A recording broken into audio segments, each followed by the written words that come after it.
We're doing another early 2026 fantasy football draft. Can't wait to do this. We did one last week. I thought we both did well in our drafts. Hopefully we do better this time. Before we get into everything, please hit like, subscribe, comment below, share this video. Visit the link in the description for the merch store. As always, wearing something from the merch store. It's our August is Gluttony Month, and it is the final day in March. Technically, we have 40 minutes left of March. And remember, March is Greed Month. We had Jaden Ivey get in trouble for saying stuff about Pride Month. I don't know why everyone's just glossing over Greed Month, greed rights or human rights. And speaking of Jaden Ivey, we have a brand new shirt in the merch store. I stand with Ivy. We have the horns with the bulls, and we have a man putting his arm around Ivy. So if you want to stand with Jaden Ivey, you can get this shirt. We have everything else here. You can actually change the color of this and everything else. 15% off sale right now. You can get every shirt here in long sleeve hoodie, women's tank top, and infant onesie, other stuff too. We have mugs, we have a famous apron, we have playing cards, a mouse pad, baseball caps, more mugs here, baby bibs, blankets. We have everything here at the merch store. Like I said, 15% off. You can go to Amazon, buy my books. The most recent one is Jerks of the College Years. I'm actually working on another one right now, but Jerks of the College Years, where I made fun of all these wonderful people on the book cover. My first book was A Safety and a Field Goal, which is a top 5 topic book about the NFL. And please consider super chats and super stickers. That is the best way to support the show. It always is. We need to get over the poverty line. So please, people, help us out, because YouTube ads pay absolutely nothing. It'll be different like come November, December. It'll be a little bit more. But right now, it is pretty brutal. So if you guys really want to help us, that is the best way. All right. We are joined by Kenny at The Cap is Fake, thecapisfake.com. Kenny, how are you? I'm great. Apparently doing better than Jaden Ivey is doing. Mr. Mike! Dude, I just think it's weird that in America, if you beat your wife, smoke weed, watch porn, gamble, and carry a gun illegally, those are all acceptable behaviors in the NBA. All of those are acceptable. You mentioned I do all those except beat my wife. Okay, that's good. That's good. You have an illegal gun? I mean, I don't think you should talk about it. Okay. Well, maybe we should mention that. Okay. So, but apparently, if you believe that, if you have a certain understanding of sexuality that pretty much 99.9% of the population agreed with for the last 10,000 years, like apparently having the majority opinion is that's bad in America now in the NBA. You know, you can't play in the NBA. So anyway. Other than that, I'm grand. Last week I was eating peanut butter out of a jar. This week I just had my snack this week was a Kind bar. I ruffled through that and room temperature tap water. How about that? Jeez, what happened to the Diet Coke? No more. We ran out. What a freaking miserable house I live in. So you had no bread or crackers last week. You have no Diet Coke. I assume you don't have peanut butter because you're not eating that. We actually have peanut butter. I just wasn't in the mood peanut butter, so I had a Kind bar and drinking some water. We're good. Okay. Well, that's I don't know. I'm not a big fan of peanut butter, so although I've never had a Kind bar either, so I'm not sure if that's an upgrade or they're mediocre. My wife likes them. I told my wife about my ridiculous eating peanut butter out of a jar, and she said, "Did you really do that while people were watching?" I was like, "Yeah." She's like, "People are going to think we're like paupers or something. What are you doing?" It's like, I don't care. I like it. She just shakes her head at me like, oh my gosh. Like, who am I married to? Well, as Tywin Lannister said, the lion does not concern himself with the opinion of the sheep. So there you go. You eat your peanut butter, Mr. Lion over there. So that's right. No, it is funny about the NBA where like you have Steve Kerr and all these other people, like they go on rants and stuff like that politically, and they do not face any sort of penalty. And then on the other side, the crazy thing is, it's like, okay, look, any team can dismiss a player for whatever they want. Like, sure. We saw that with Colin Kaepernick, right? But the crazy thing is like so many people are like, oh, I hope he gets his he gets mentally right or something like that, or if he has these mental issues resolved. Like mental issues, he's saying like the common opinion of what most people think. Like, what mental issues? That is crazy to me. Like, you had Emmanuel Acho, former Eagle and other team player. He just like he went on the sort of rant. It was crazy. And I quote tweeted him and I said he's giving Dan Orlovsky a run for his money for being the worst sports and analyst or broadcaster this month.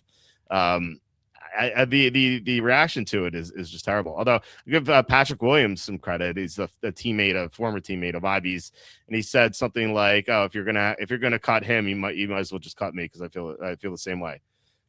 So at least some players are defending him. Yeah, like we're allowed. Like I thought we were a country. I used to think free speech mattered to people, but I guess it doesn't.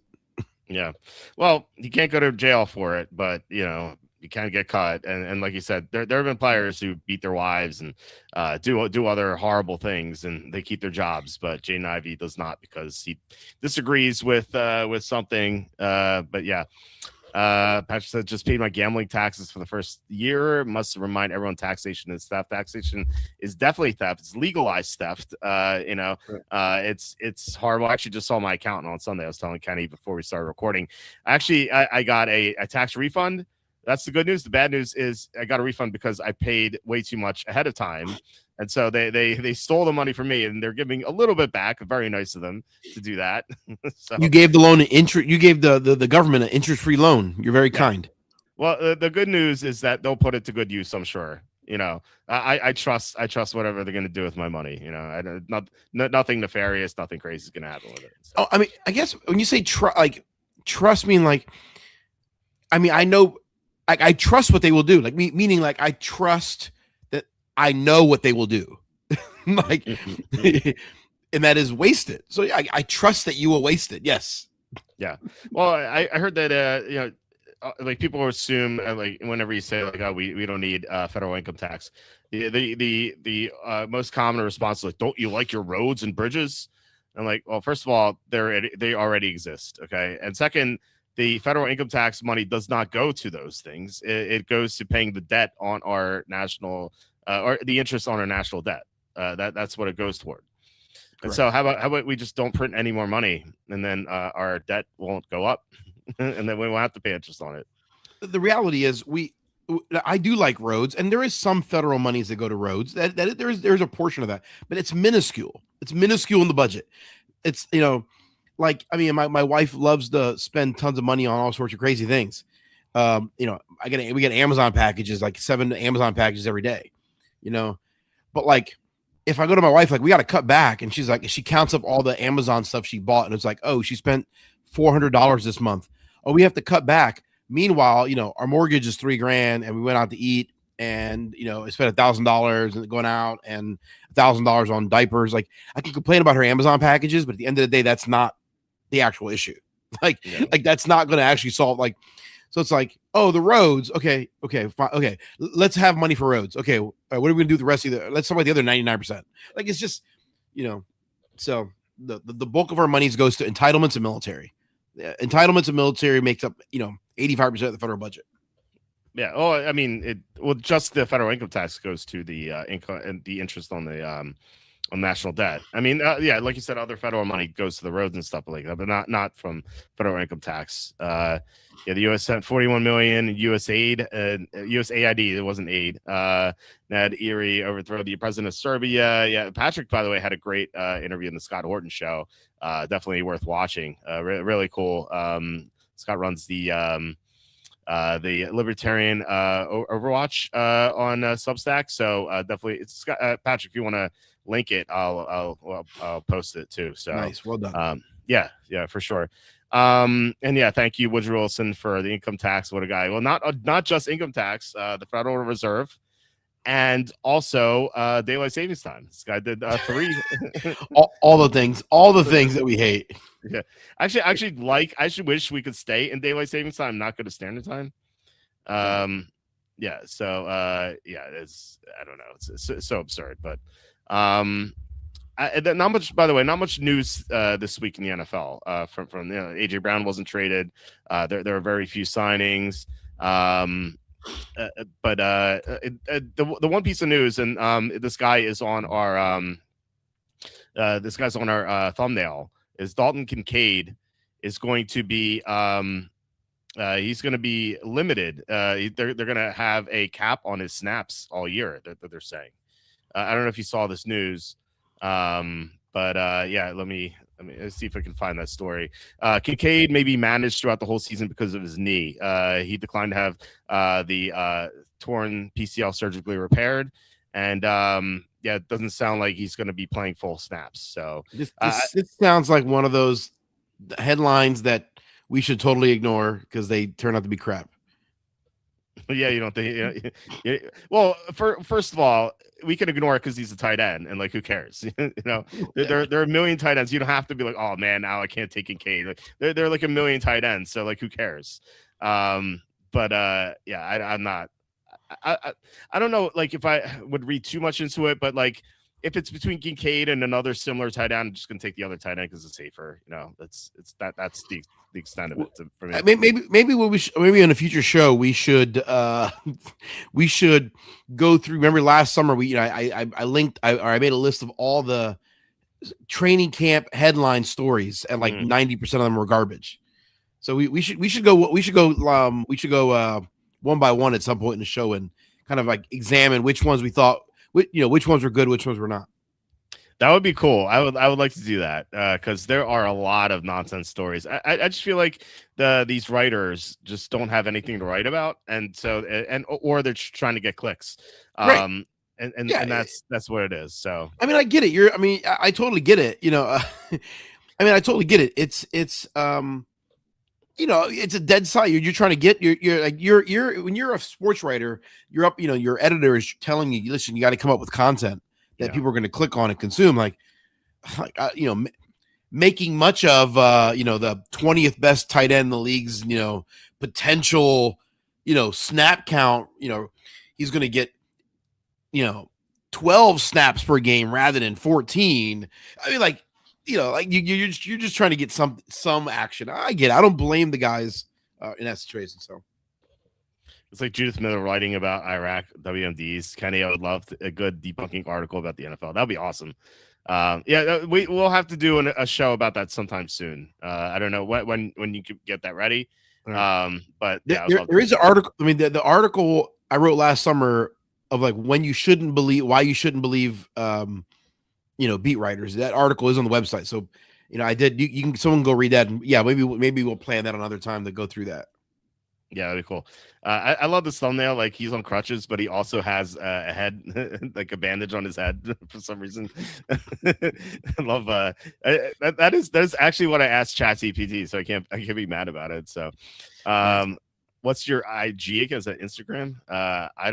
I haven't logged in Instagram in like years, so you could probably search Walter Football and find me, but I haven't posted anything in years there, so that's pretty useless. Anyway, let's you want to get started here on this draft? Yeah, let me get my get the app ready. Okay, I got to pull up my Windows calculator, and figure out if we can pop into this draft. It looks like we're safe to do it whenever you're ready. Wait a minute. I gotta please visit the app store. I'll have to do an app. I have to do an update on my phone. Yeah, we have time because there's only I think there's only one person in this. So Libertarian at Libertarian Overwatch, definitely subscribe to that if you like that sort of thing. Hopped over to my work account. I can't share link for my Substack, but it's on my YouTube bio. Yeah, guys, definitely check that out. Yeah, Patrick did a great job in that Scott Horner interview. It was really, really entertaining. You said if people like that sort of thing, they should, even if they don't like it, they should check it out so they can start liking it. Yeah, you can learn. Yeah, for sure, you can learn. Yeah, I just mean, like, if someone's not into politics at all, doesn't want to even talk about it. I once met this girl. She's at one of my parties. Her name's like Allison. She's pretty attractive, and like, people are talking about politics. I don't know how it started, but like, joining the conversation. And for some reason, someone was like, "Oh, what do you think?" She's like, "I don't think anything." like, Mhm. like what? Well, like you're not in politics at all. She's like, "No, I don't care at all." I'm like, "Okay, that's fine. Whatever floats your boat." Am I joining right now? Hold on. Let me confirm. We should be good. Hold on. Okay. Let me try. Oh, yeah, you go in. Yeah. Okay.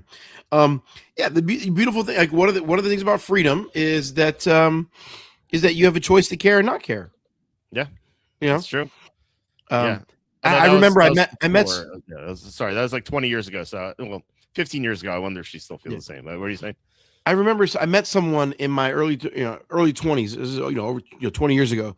I remember meeting a girl. She was a little bit younger than me, like 19 or 20, and she's like, I'm like, hey, do you want to?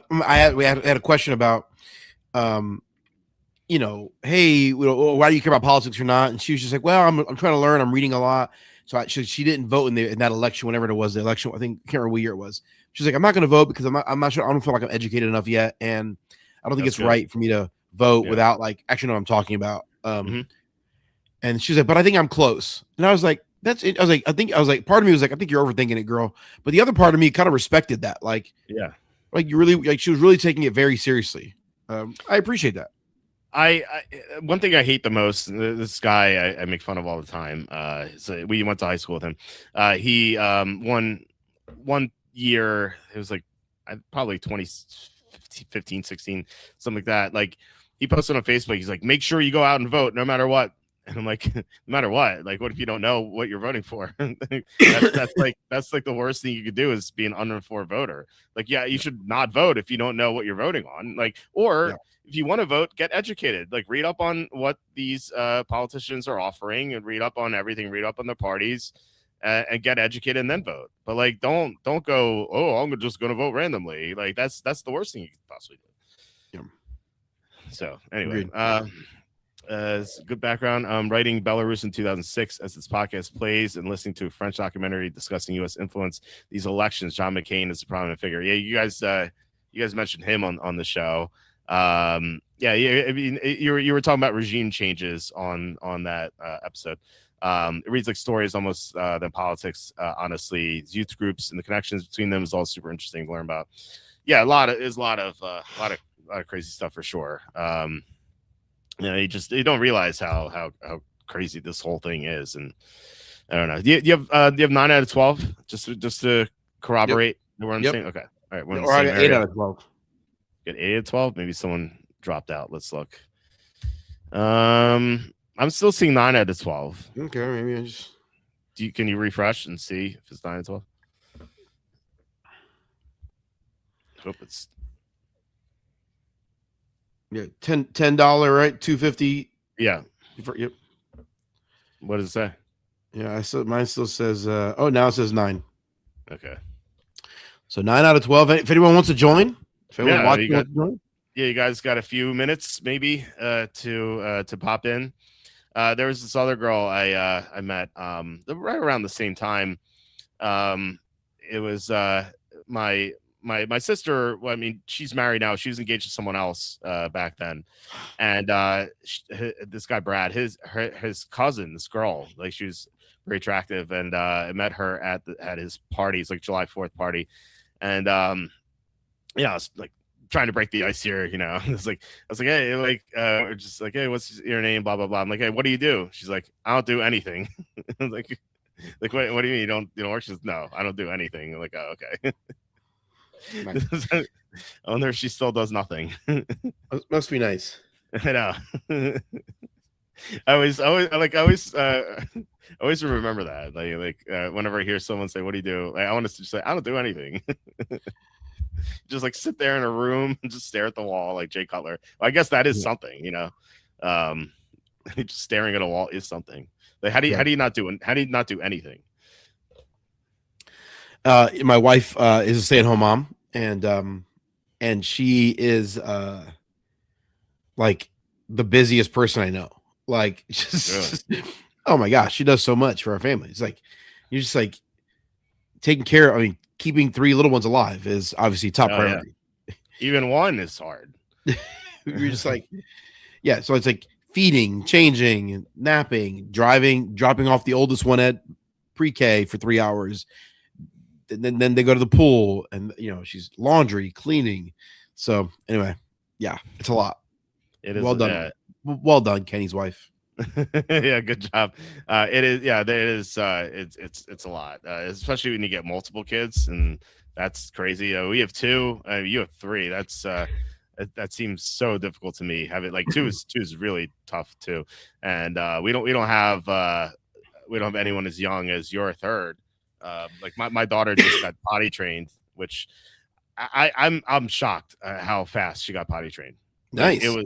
It's second day. She was doing it and everything, and yeah, she's had an accident here and there, but like for the most part, she's got it so quickly. It was great. I can't believe it.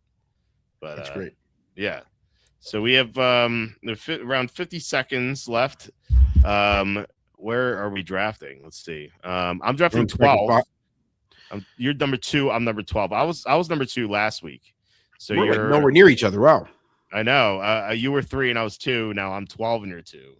Mm-hmm. So that's interesting. What are you? If you had to choose between, and I assume it's between Bijan and Gibbs, who are you taking? If you had the first pick, and obviously you're going to get one of those two if you want one of those two.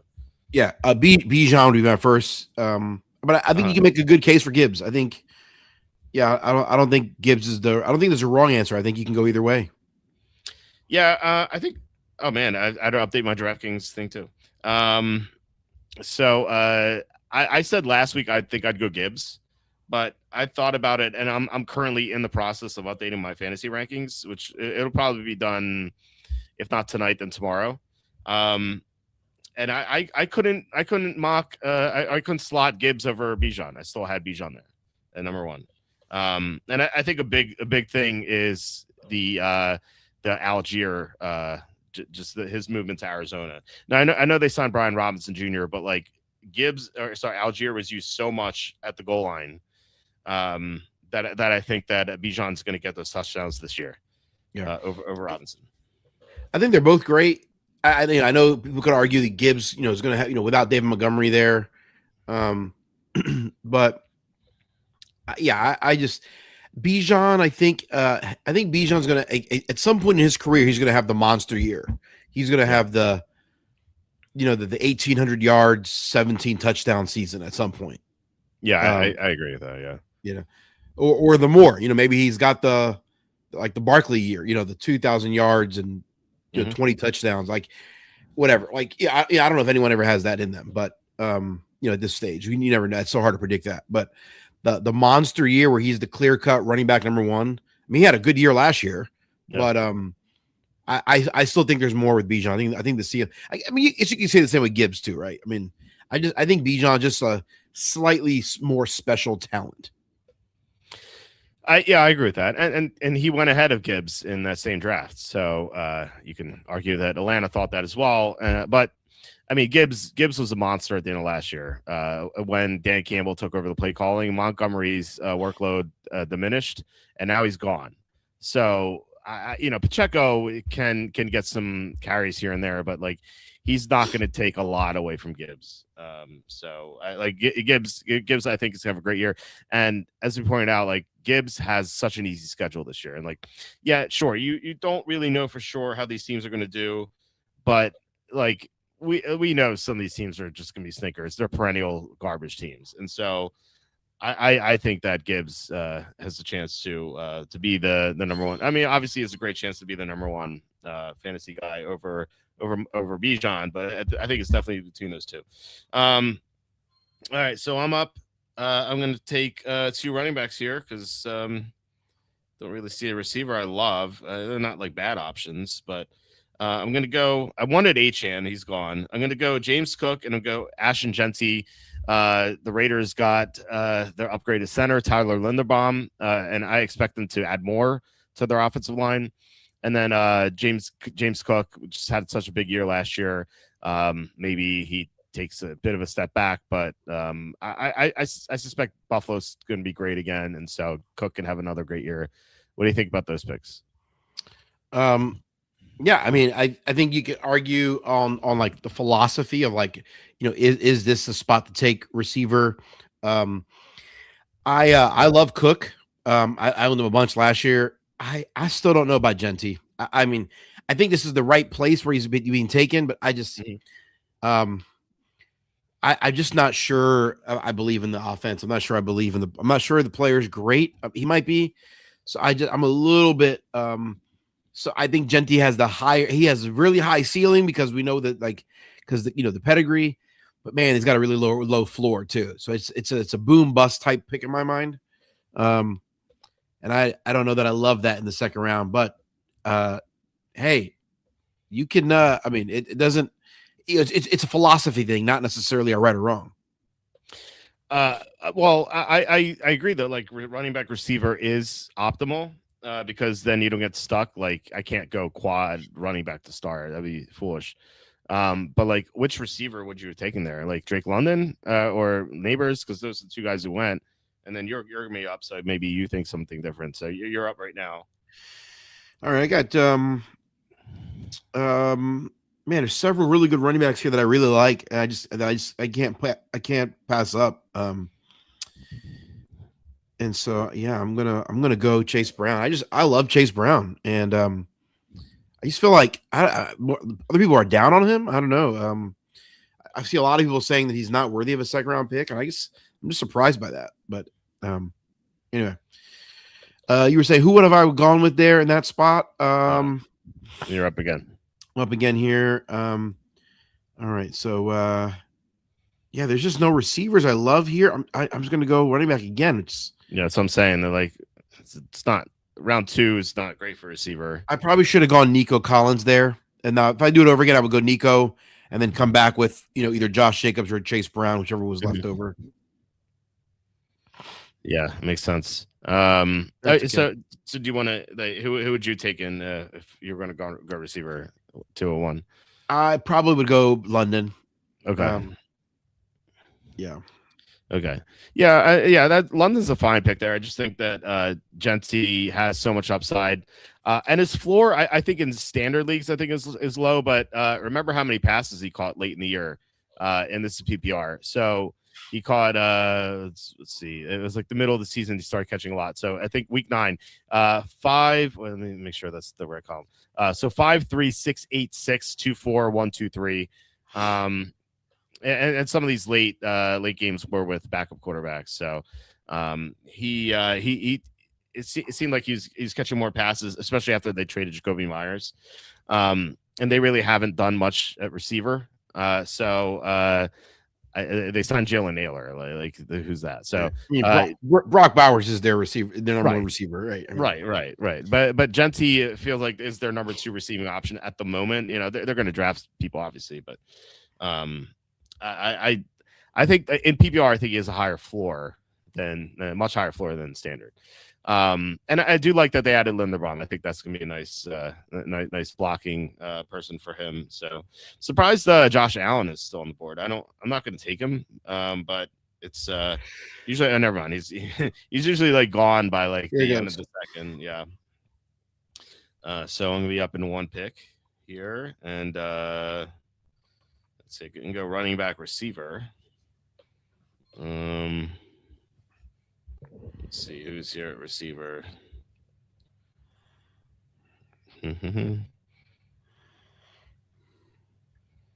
This guy way down on the list but he's not going to make it back to me. So I think I'm going to take him, even though the AP says I shouldn't. My first pick is going to be Breece Hall. Just nail down running back and not have to worry about it later. And then receiver, I think this guy's going to have a massive year if AJ Brown's traded.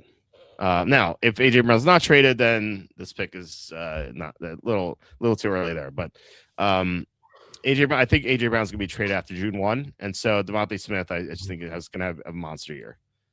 What do you think? Yeah, all signs point. I mean, even all signs point to AJ Brown being traded, even after the owners' meetings this week. The way that teams are talking, I get the sense that they already have a deal in place with at least one team. Really? Yeah. What makes you say that? The way they talk about, like, they're being asked today, literally, or yesterday at the owners' meetings. Howie Roseman was asked. He could have said, "Listen, we love AJ Brown. He's a great Eagle. He's going to be Eagle for life. We've paid him well. He's been great. He's been to 2 Super Bowls. We would have done it. We couldn't do it without him.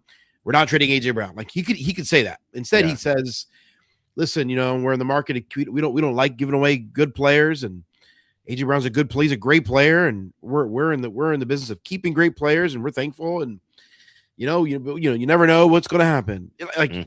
Like it's very, very like ambiguous. Also, the Eagles they've signed several receivers, including giving significant money to Hollywood Brown. I think the whole contract's worth $6.5 million. They've never paid in this Nick Sirianni era. They've never paid a third receiver more than like $1.5 million a year. And so like they have not paid third receivers. So I either they've had a change of philosophy that they wanted to upgrade the slot receiver significantly, or they know AJ Brown's gone and they've signed Hollywood Brown to be their de facto number 2, and Devontae Smith becomes the 1.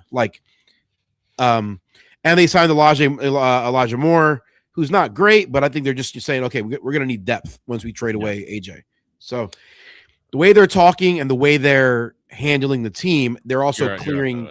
They moved around some cap dollar stuff, which is easy to do, obviously, but I think they are well within. I think they're preparing for life without AJ. I agree with that. You're up on the clock. I'm gonna go. I'm not taking this. I have not drafted this guy a lot, but I'm gonna go McConkey. And so I really like the Chargers. I like the they looked, they were good down the stretch. Their passing offense looked good, functional, despite the fact that their offensive line was absolutely putrid. So, yeah. And again, I'm going to go again here. I'm going to go. This is my guy this year. Although now, but I love Williams, man. I think he's ultimate. He's a boom bust player, right? I mean, it would not surprise me if Williams at the end of the year has 1,100 yards and 13 touchdowns. It also would not surprise me if he has 800 yards and 6 touchdowns. Like, I just think, both of those are in the realm of possibility. And so, yeah, he could end up being worth a first-round pick. He could end up being worth a 9th-round pick. And so taking him in the 5th right in between is perfect. I really like him. I think there's a great upside there. Down the stretch we saw in the second half of the year, they really started to utilize him better, and finally just seemed like the big play potential is coming out. So I do also wonder, have a sneaking suspicion, do they try to just evolve the offense a little bit? They've been so conservative in between the tackles. Listen, I'm around St. Brown. Like, I love him as a player, but like when your best receiving option is in between the tackles kind of guy, like your offense lacks explosion. Like at the end of the day, your passing game needs to go to the outside. And Amon-Ra St. Brown's how they got to do that. And so I do wonder, like, do they try to evolve the offense, and is Williams the beneficiary of that? So, I love Williams. Talked him up as well. I think that he's going to have a big year. He's the other guy who really took off after Campbell took over the play calling. So I definitely love that pick. But yeah, I was going to look at some guys. They went off the board. Adunze and Scatabo. I definitely was going to consider them with my pick. Scatabo, there's some danger that the Giants could take Jeremiah Love. But Adunze going like, 9 picks after Burden seems a little crazy. I thought Adunze is the number 1 receiver there. So, okay, so I'm on the clock. And, that's a terrible pick, actually. Yeah, I don't got it. I'm gonna go.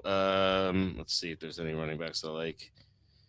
I think I might take one more running back here. I'm going to take I've been drafting this guy a lot. Parker Washington's just insane at the end of last year. And he is like the Cooper Kupp / Chris Godwin of Liam Cohen's offense now. He's like handling that role. And they really don't like Brian Thomas. Like I think they want to trade him. the other guy I'm taking took him last week too, and I think he's just being criminally underrated here. Is Chuba Hubbard because Dowdle's gone, so there's no one else to challenge him. Like there's Jonathan Brooks, but like he's had so many knee surgeries. Like it's Chuba Hubbard's role again, and we've seen him thrive when he's had the majority of the workload. So I like him in the 6th round. And yeah, I mentioned Parker Washington. Like these numbers are insane. Like 7 for 107, 5 for 87, 8 for 115, 6 for 145. We have 3 for 53, 1 for 26, and they have 5 for 71. Like the second half of the year, when they kind of figured out, they're like, okay, we're going to use this guy in the Godwin / Cup role. Like he really took off, and it sounds like Travis Hunter is going to be used the cornerback mostly this year. So, like he is, I think he's someone I like a lot. Even though it seems like 5-12 for Parker Washington seems like early, but at the same time, if he's going to have that role, I'm going to want him on my teams. I know you're not a fan of him, but yeah, I just don't think he's good. That's my thought. Yeah, and I also don't believe in the whole like the mindset that that there is a Cooper Kupp Godwin role. Like I think coaches evolve their offenses when they have new personnel. So it's like there is no Cooper Kupp role in Jacksonville because there's no one like Cooper Kupp. He was such a in his prime, he was such a unique player. There are things that he could do that no one else could do. He was just a unicorn kind of player. So now, is it possible that they find a really unique role for Parker Washington because Liam Cohen's a really great coach? Yeah, it's certainly possible. I mean, I don't want to diminish that's possible. yeah. When I see it, I'll be glad to tip my cap to him and say, "Well done, Park." Yeah, well, I mean, yeah, that's what he was doing last year. He was in that role. So even when Brian Thomas came back from injury, it was like he was still the primary receiver. So we'll see if that continues. Like I said, Hunter is going to play corner. You're up now at 6'11", and you have 3 running backs, 2 receivers. Yeah, I am interested in some players here. Yeah, I'm just gonna take the receiver I like the most here, and that's Cortland Sutton. I just I'm not gonna overthink it. At this spot of the board, he's my favorite player on the board here, and I'm not going to overthink it. So, what value to get Sutton at 6'11" when Waddle goes 4'12"? Like what is that? I don't understand that at all. That's I don't crazy. Get it. I don't know. Is that the new toy aspect? I don't know. You're up against 702. I am slightly tempted to go with a quarterback here. Slightly tempted, but I'm not going to. I'm going to tell myself don't do it. It's a bad idea. Don't do it, Kenny. But once he gets drafted, I'll talk about him. The boss asking, "What's your thoughts on Tootin?" I don't know. Is he good? Well, they liked him. They drafted him in the middle rounds last year. He looked good, I thought, last year. The problem is that they signed Chris Rodriguez, so like you don't know which one is going to end up getting the workload. I feel like whoever does is going to be great. But I think where'd he go in this draft? Was it 5th round? Where'd he go to in 504? He was high. I don't know. He was someone I was like, okay, if he's there at 5'12", do I take him? Like I was asking myself that question. But I think I would take Hubbard over him. So I would. Yeah. So it seems early, maybe late 6th round is when you go there. Because like I said, like you just may get the wrong guy and that could kill your draft, like to waste the 5th round pick like that. So, or it could be a committee, like who knows? We don't know what's going to happen yet. Wish we did. And like maybe, Chris Rodriguez has not gone yet. And I think like, depending on where he goes, he could end up being a good value. But yeah, we just don't know. So, it'll be an interesting thing to see as we go through. So do you want to talk about the Metcalf pick? Yeah, I just I think he's good, not great. I just think there's a little bit of a gap between him and the rest of the receivers left. I was looking at my next round and trying to think. I think there will be other running backs and quarterbacks that I might consider in this spot that will still be there in round 8 or 9. Mm-hmm. And so yeah, so I just felt like I had to pull the trigger here. I was also feeling a little bit behind the 8 ball on receiver. I felt like, you really want to come out of these drafts with 4 or 5 solid receivers, and at least 7 or 8 on your roster altogether. So I was feeling a little bit of the pressure to kind of force the issue here on receiver the last few picks. How about Jalen Hurts at 801? That's the guy I was saying. That's so late. He was going 4th round last year. I know, and so I thought about him there but I just philosophically can't draft a quarterback that early. But 7th round for Jalen Hurts, like that's very tempting. He doesn't have to bounce.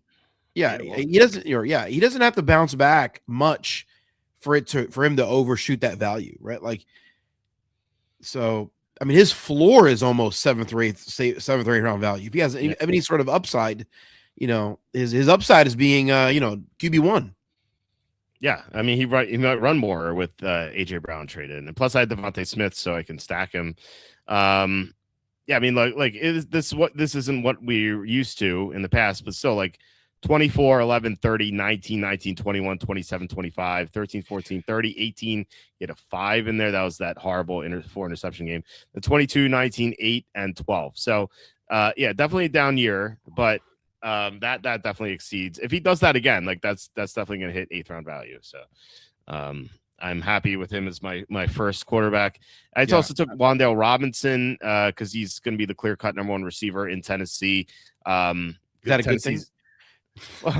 Well, I mean, he was after Malik Neighbors got hurt last year, he was the number 1 with the Giants, and I mean, he had a great season. I mean, I'm being facetious, but you're like he's the clear number 1. Like that's true, but is that good? Well, Malik Willis was awful. Sorry, not Malik. What's his name? Cam Ward. Sorry, Cam Ward. Cam Ward was awful in the first half of the season, but then he got better. Late down the stretch, he got better. So you have here 11 for 113 we had a stinker here, 5 for 54, 7 for 34, 9 for 156, 4 for 36, 6 for 62, 9 for 46, 6 for 95, 6 for 84. I mean, PPR, it's pretty decent. Standard worse, but he's one of those guys who does better in PPR. So 7-12, I think that's fine. I did want Chris Godwin, by the way. I should say. I was hoping he would come back to me. I hated Chris Godwin last year. I was like, it's like you're gonna lose your league if you draft Chris Godwin because he's come off such a brutal injury. He had 4 surgeries. You're up, by the way. And yeah, I was like, don't avoid him, but now he's healthy, so why not draft him? So you're up at 8-11. Yeah, I am trying to determine. Yeah, I think I'm going to do it. I think I'm just going to go with the. I think I'm going to go with the quarterback here. One, Jared Goff. Okay. Yep. Yeah, stacking them with Williams and Gibbs. I was kind of sweating it out. I was hoping Justin Herbert would lay in here, and then I was gonna flip around and take another Chargers player in the next pick, but I won't do that now. So I was going with it. Yeah, notice a lot of quarterbacks go around 7 and 8. You're up again. Yep. And so here I think I'm gonna go. I'm gonna just own the Lions offense now. So I'm gonna go Laporta here. This is about where he's being drafted. It's higher than I want to take a tight end, but shock Kenny. I know, but if I want to own the Lions offense in this right here, basically, just kind of go all in on the Lions offense. So yeah, I think that's how it fell. It was not my intention, but that's what I'm going to do. Yeah, Detroit's as I said, Detroit's schedule this year is just going to be so easy. I was really hoping, by the way, Quentin Johnson would come back to me, but that did not happen. But yeah, like I said, a lot of quarterbacks go here. I like Goff there at 8-11. We had some questions here. Whoever the running back is, Jacksonville shred in Cohen's offense, Cohen's offense. He means Rodriguez sucks, so they clearly have faith in him with ETN gone. Yeah, I mean Rodriguez had some decent games last year. Like I don't know if he like sucks. He's just not like anything special. Um, it's just like he's like a mediocre RB2. You know, like, that's how I feel about him. Yeah. Um, I think I'm going to take the guy you like, Kenny, here. But I do want a quarterback as well. So I'm going to go with Tyler Shuck, who we kind of fell in love with, won a second quarterback. And then I'm going to go with your boy, Michael Pittman Jr. at 10-01. That is my boy. Yeah, I know you like him a lot. I like him too. I mean, he's the receiver 2 in Pittsburgh, and with Aaron Rodgers presumably there, if not, then probably Kirk Cousins should have a chance to produce. They haven't had a receiver 2 in a long time because it's just been like Pickens and then just Metcalf, but like now they suddenly have a receiver 2, and like Gainwell's gone, so all those targets to Gainwell are just going to disappear. So. By the way, someone took Kincaid at 10:04. They did not hear the news, I guess. I don't know why I took Kincaid that early. So I know you like Pittman. Thoughts on Shuck and Pittman? Yeah, I mean Shuck. I mean, yeah, you need a second quarterback. He's going to be a starter.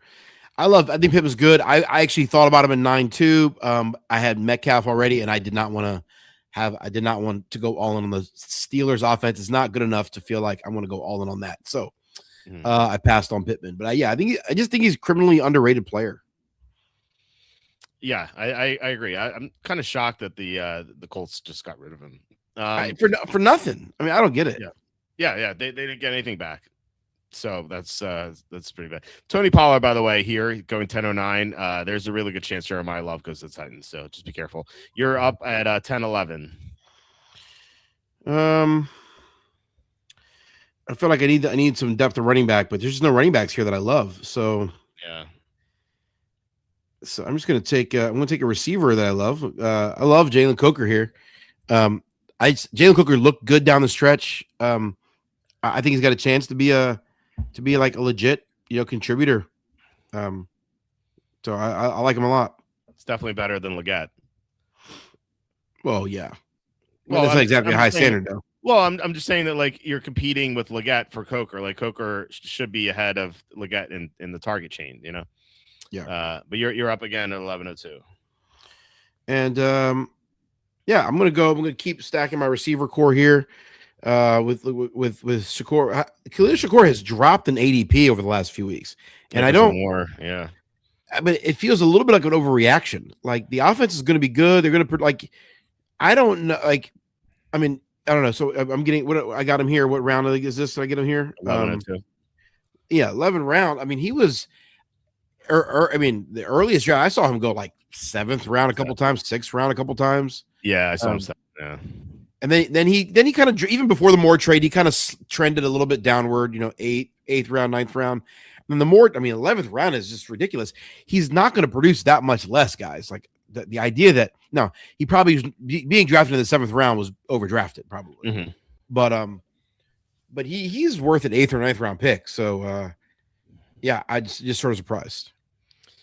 Yeah, I think that there's definitely an overreaction. So I like that value. He was going like late 7th or so. So that's it's really good value. I like the 2 receivers you got there. We had a question: why are quarterbacks going so late? Well, this is it's a format which starts 3 receivers and a flex. So quarterbacks are devalued, and especially because PPR. And I feel like quarterbacks usually go too early. I mean, I know you agree with that. Like, yeah. I don't think it's late. I think this is right. Yeah. Yeah, I agree. Well, although I will say that like we commented like Josh Allen went 309. He usually goes like 211, 212, 301. Like so yeah. maybe these drafters are just smarter. Maybe we're in a smart room here randomly. Also in best ball, I just feel like, man, in any given week, like you only need one quarterback to give you a decent, like you can have 3 like middling low end quarterbacks and still be fine in best ball. Yeah. Yeah. So I think you don't need to go. I think the best ball quarterbacks devalued even more, all the more than in regular. Yeah, I totally agree. Season. Yeah. Let's go with some a rookie running back, Mike Washington. I suspect he's going to be second round, maybe third round, and we don't know where he's going to go, but there's definitely some upside there for sure. And then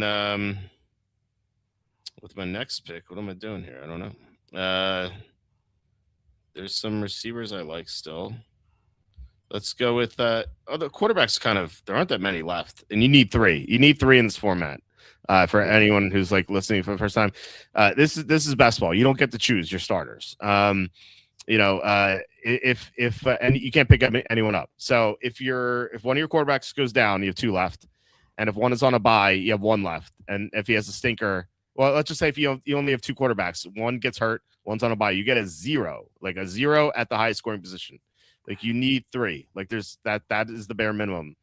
And I've even argued that in this format before the draft where you don't know the bye weeks, I think it's acceptable to take a fourth quarterback. I usually don't do it, but sometimes I do if I feel like my other three are like not great. Just because like what if two of them had the same bye week and then one gets hurt? You get a zero. Like once we know the bye weeks, you shouldn't do that. But like where you can't plan out the bye weeks for your quarterbacks, I think it's fine to take a fourth quarterback. If there's one late, that's okay. So that's because it's a high scoring position. Like a tight end, I wouldn't do it because you get a zero tight end, like you might get it like a two at tight end, like in normal weeks. So it's not that much of a difference. But like if you get a zero and other people in your pod are getting 20s, then you're just going to fall way behind, and that's something you may not be able to catch up on. So, yeah, agreed. Okay, so Bryce Young went here. I thought Bryce would come back to me. I guess I should have taken him in the 11th there. Yeah, these quarterbacks fly. Like by the time you get to the mid 13th round, there are like none left who are starters. There may be like one or two, but like guys who may not be starters the rest of the year. And no one's listening, so I feel fine saying this. If this were like a real draft, I wouldn't bring up players, but like Michael Penix Jr., for example, like he may not start. He might not be the starter week 8. He could easily get benched. Aaron Rodgers is there. He may not sign to the Steelers. Shedeur Sanders is there. He may not have the job. It could be Deshaun Watson. Geno Smith's there. Like, Mina Kimes, close your ears. But, like, he may not be the starter in the second half of the year because he sucks. And by the way, the Jets are saying that he's the guy who take us to the promised land. Did you see that today? No. I have to show you this tweet. I'll pull it up when you're. They clearly don't believe that. They're just saying, yeah. I don't know. They're the Jets, Kenny. They're the Jets. You can't count anything out. Hold on. Let's. I'm gonna pull this up. You're gonna like it. Hold on. I'm gonna wait till after you make your two picks, and so you're not distracted. Rashid Shaheed is someone I consider too. If I wanted a receiver, I only have 4. Rashid Shaheed didn't really do much in Seattle offensively after he was traded there. So I think like people are down on him and they kind of forget what he did in New Orleans when he had a chance. And I think that having a whole offseason could allow him to get like back to where he was before. So you're up here at 12-11. What are you doing?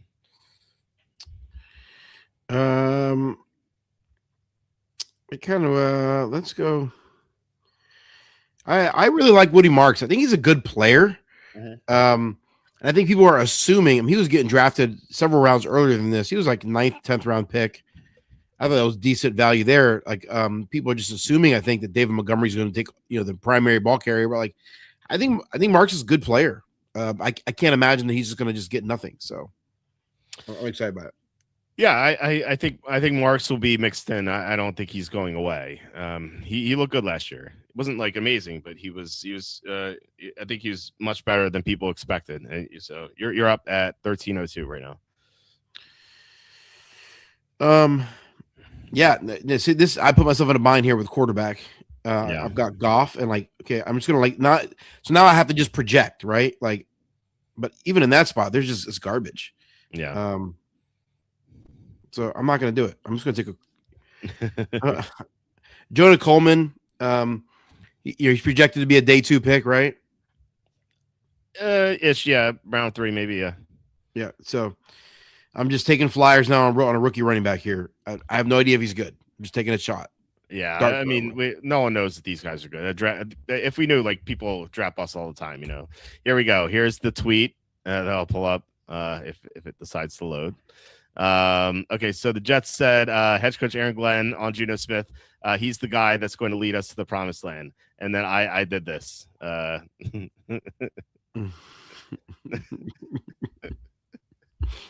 Well done. Thank you.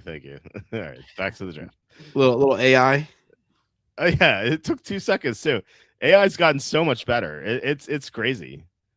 So it's awesome. So the Chris Rodriguez one. I was looking at him as well. When I took Mike Washington, I was like, Mike Washington has more upside, and like maybe Chris Rodriguez does become the guy in Jacksonville, and he's a great year because any Liam Cohen running back can go nuts. Yeah. But I mean, so it's definitely worth considering. I was looking at Tank Dell too. That's kind of frustrating. He's coming back. I don't know how he is health wise at all. But if he's like 80% of what he used to be, like that could be a good pick there. Mm-hmm. And we're heading into round 13. I don't have a tight end yet, so I should probably start looking at those, huh?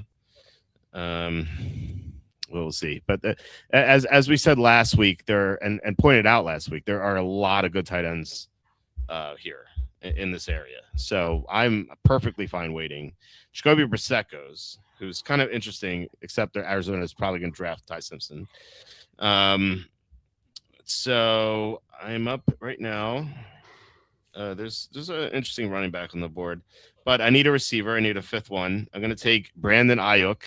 I suspect he's healthy now, but he's kind of in limbo. The Niners want to trade him, but yeah, they said he's not going to be traded. So I don't know what's going on there, but I assume that he's going to be on some team next year doing something. So, and my first tight end is going to be Hunter Henry, who was used heavily in the Patriots offense last year. He's a little older, but 14th round, it's not much downside here in the 14th round. So yeah, it's excellent. Yeah. All right. So we got some questions here. Last year, Allen and Lamar were going 2-3. Yeah, they were. So yeah, like I pointed out, like the this draft, yeah, the quarterbacks are going a little later than usual. Because sometimes you'll sometimes see a quarterback in round 2.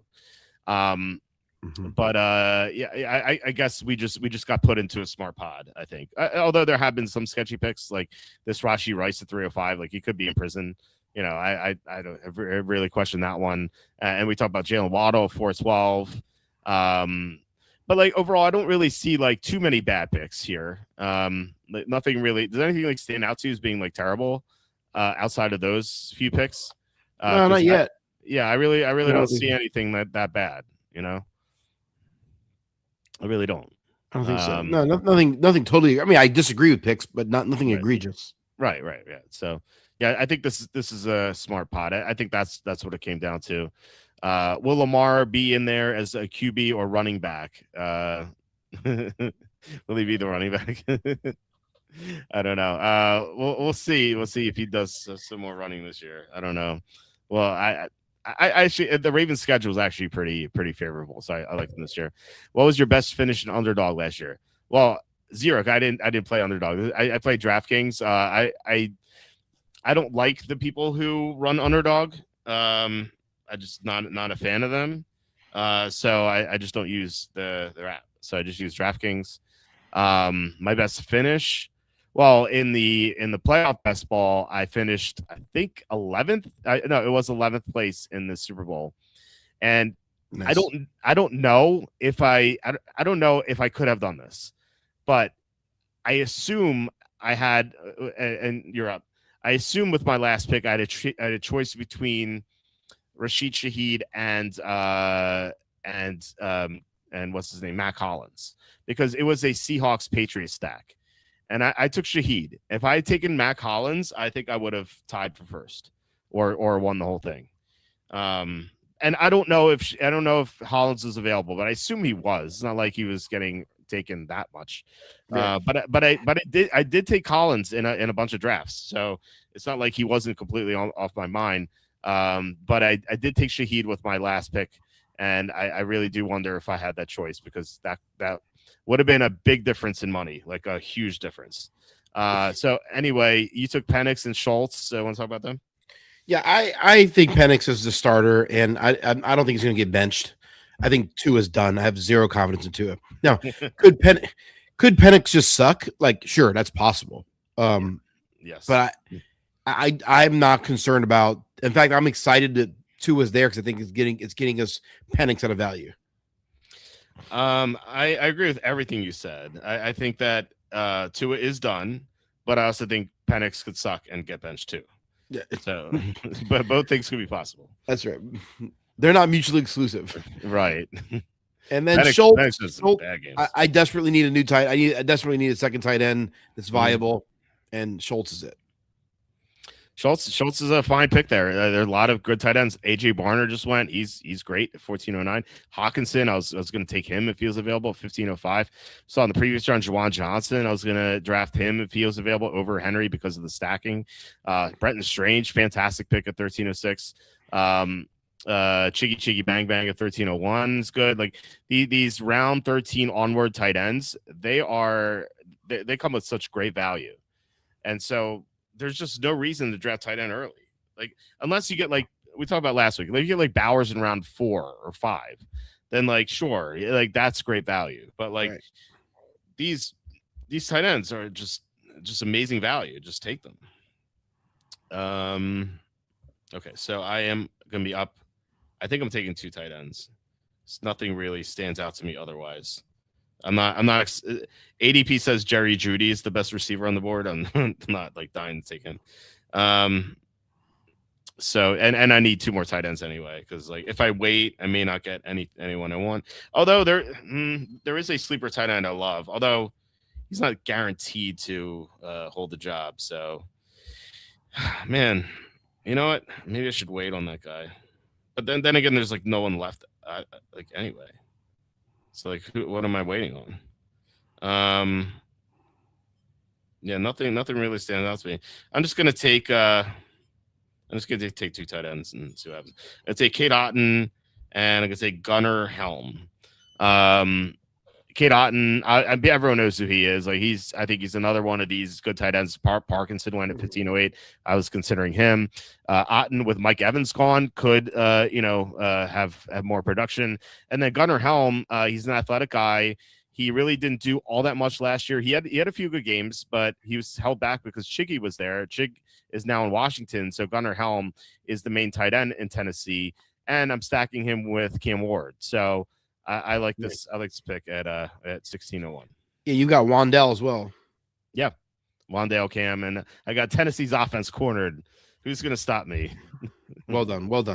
Everyone else in this pod probably. But if I drafted Jeremiah Love, I'd have Tennessee's entire offense, except for Shamari DK, I guess. The Calvin Ridley is still there, but who knows if he's even going to play. Jerry Jeudy just went there. As speak of the devil. This guy drafts Tyreek Hill and Jerry Jeudy. If this were 2021, he would be looking great. But unfortunately, that's not the case. Or when did Jeudy come into the draft? Maybe 2022. Let's say that. Stowers is he's going to be second round pick, probably a tight end. We don't know where he's going to go, but he's an athletic guy who, I'm not a fan of drafting rookie tight ends unless they're like the like super elite guys coming into the draft, like Bowers or Warren. Stowers is not that, but maybe he'll be good in the second half of the season. He won't be. You don't like him? I mean, I don't know. I don't know anything about rookie tight ends. Yeah, I haven't seen him play. I have no idea. It's fair. Yeah. Well, I mean, if he's your third tight end, I think it's okay. That is the case for this guy. Although he has George Kittle, who's probably not going to play in September, and then he has Parkinson. He's going to be leaning on Parkinson here. It's a very sketchy tight end group that he has. Like, I think if you have Kittle, you need like 2 safer guys than. And Parkinson I think is safe, but Stowers is definitely not safe. And I don't know what to do with this last tight end. I love this guy, but I already have 3 tight ends. Like, do I want to draft a 4th tight end? Like, don't do that. No. No, but like I really want this guy late. I just didn't see anything else I liked at this point. So I'm like, why would I not draft the tight end? Even though this guy was, I have this guy behind Otten Helm, but I think that he's a steal for where he's going. You're up at 16-11. And Ferguson, another good one. Nick Singleton from Penn State. Yep, he's a late second round pick, early third round pick. Is a prognostication right now? Around there, yeah. Yep. So, mid to late day 2. Yeah, he's good at Penn State, and he could be a good pro, and we just don't know where he's going to go. So, but everyone's in that boat with these rookies because once the 2026 NFL draft comes, this league locks, and then after the draft, they're going to open up a new one, and so you're up again at 1702. Yeah, I feel like I just need a tight end and a quarterback, and so quarterback situation is kind of a mess. Who's even there? I haven't looked. I haven't clicked on that tab in forever. But Mina Kimes, this guy is there. I gotta go Aaron Rodgers and just assume he's going to be in Pittsburgh, and I've got a Metcalf Rodgers stack. It's fine if he's there. I assume he's going to be there. I'd be shocked if he's not. Yeah, I mean, I just can't see him playing anywhere else. Either he retires or he plays for Pittsburgh. I don't think he's going anywhere. Any rumor of him going elsewhere, I think it's just him trying to get leverage. I could see that. Then again, maybe he goes on a mushroom journey and never comes back. like he floats away. I don't know. It's like he's so finicky. I feel like at this point, he just it's hard to trust. Yeah. But yeah, I would bet if I had the opportunity 50-50 to bet, I would say yes, he's coming back. I mean, he's a heavy favorite. It's not 50-50. Sure. He's probably minus 300 to come back or something. So anyway, so you that was your third quarterback. You have 2 tight ends, so you need a third tight end. And maybe you'll draft my guy because I'm not going to draft the tight end at number 4. I could take Geno Smith. What do you think about that? You could do that. You're right. That is an option. Yeah, you could. By the way, Alvin Kamara is still there. He's still available, but I don't. That's crazy. It's crazy to see him fall so much. I mean, he's my boy. Yeah, I know, but I mean, if you liked him, you would have taken him already. Yeah, I should have probably taken him already. You get enamored with the rookies. I'm falling guilty of the thing I tell people not to do. Yeah, but no, I think what you say to do is to avoid rookies in the early rounds. But you should be taking rookies here because they have more upside than anyone. Right. You could get a Puka Nacua, or even half of that would be great here. Yep. Jake Tunges goes. I have 5 running backs, 5 receivers. I think I can wait on a running back. Maybe. I'm gonna take 2. I feel like my receivers are much weaker than running backs. So I'm gonna go with receivers. Let's go with 2 rookies. We're gonna go with Elijah Surratt and slot receiver than Chris Brazell. 2 upside guys. I know a lot of people who really like Brazell. I'm not NFL people. I'm not Charlie Campbell. I don't talk to NFL people. I talk to a couple. But Brazell on draft Twitter, I know he has a lot of fans, which doesn't always mean much because I feel like, if those guys are any good, they'd have front office jobs. But I know everyone, every time I look on Twitter, everyone's like, oh, Chris Brazell, he should be first round pick. So I don't know. He is a profile to do well as a rookie, I think. 18th round is not a big risk either. So where is he projected to be drafted? Day 2 at some point. Okay. Let's see. I'm gonna see where I have him in my mock. Let's see. Chris Brazell. I have him 76 to the Steelers. So if I'm right, I have 2 Steel receivers. That's exciting. Yeah, that's exciting. I've got Aaron Rodgers, so that's exciting. Yeah. Marquise Brown just went. Hollywood Brown.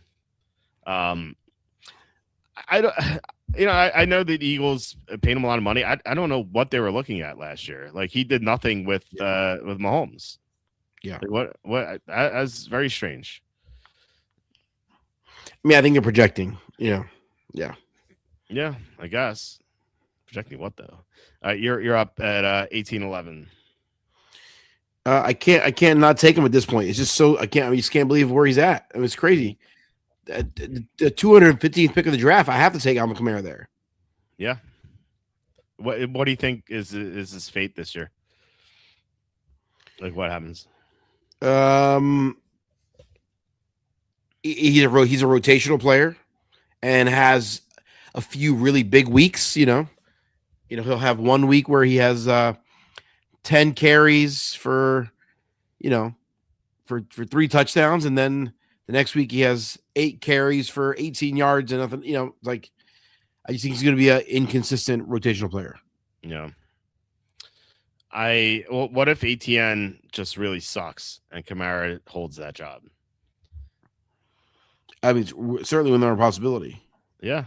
I look, we were no fans of ATN before the last season, and the Jaguars were considering trading him, and they didn't. And he had a big year, but that was all Liam Cohen. And like, if you look at any running back who's parted ways with Liam Cohen, they've not done nearly as well.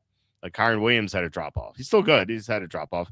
Bucky Irving had a drop off last year. I know he got hurt, but still, his yards per carry and stuff, all those metrics dropped. And then conversely, any running back who meets up with Liam Cohen gets a surge. So, ATN's gone. He goes to New Orleans, and I do trust Kellen Moore. I like what he did last year, but I really don't think ATN is as good as people think. And if he busts, if Kamara's still there, he could take that job, and like you could have the steal of this draft at 18-11. Let's go. No, I really think he's definitely worth taking in 17th, 18th round ish. Yeah, I mean, I've thought about him multiple times. I thought about him in the 16th, and I thought about him again in the 17th. Like, nah. Yeah. And I was like, well, he's still there. I'm like, I feel obligated. Yeah, I don't blame you. I would have taken him myself if I didn't need receivers so badly. I think I'm taking my 4th tight end. I think I'm doing it. There's no reason this guy should still be here. I'm taking him out of principle. How many receivers? Do I have 7 receivers? Okay. So I have 7 receivers. Maybe I'm not going to take him. We'll see. Garendo's still there. Okay. I don't know if I'm taking him.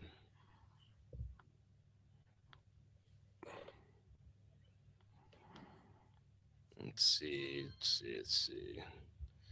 Okay. Yeah, I can't take a 410. What am I doing? I want to so bad. All right, I'm gonna take in 2 running backs here, some sleepers.